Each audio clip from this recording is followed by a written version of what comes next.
Fatuma gedidi kabuta kesan salama Arda wajatina nagini kesan badada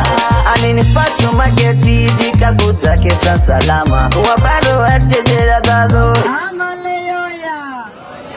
Ani makaki wakati gedina yana Odi emine jamboti kamsuni Itataki ma isi sati mufe Yona min iraqi makabe intatanatil qabkara bila rashaida Inta yoy singar libir kadajat Kayo ajurana birajat Kayo dagodi birajat Kayo gadina birajat intatal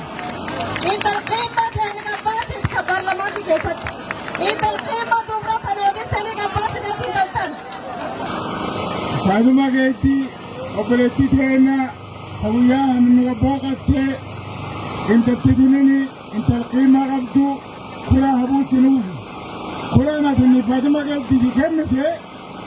Kula siyanfa Yodin maregi siyanfa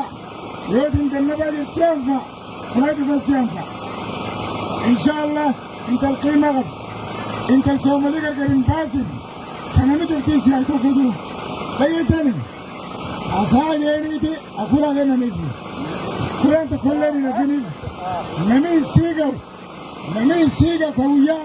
wajia county 8 Women rep Injil Ana tusentime Injil Sasa na mama amekuja toka Wajia na yeye ni candidate ya Azimio.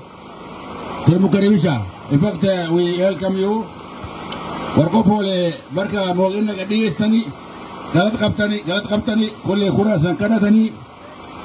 Marka kura do ya ramsa kanam wakala tale gulu kada tayani. Arda sankar bahor ki argatan madaxweynagi barlamanki yo isanti malintal dira akdira inta tarabe ta dirgari taramin degn ta oja kharawa maana qabdubset isin khub naqte diket in begdana agsi dirtok dan ta kasum begdani inta tan oja isin kura isi arka habdan kagam kana tokolle isin birin dabrin Ani makaki Fatuma Gedi Nabektaniyo Yana nefedi kura na Kenya 2017 kura dukho na Kenya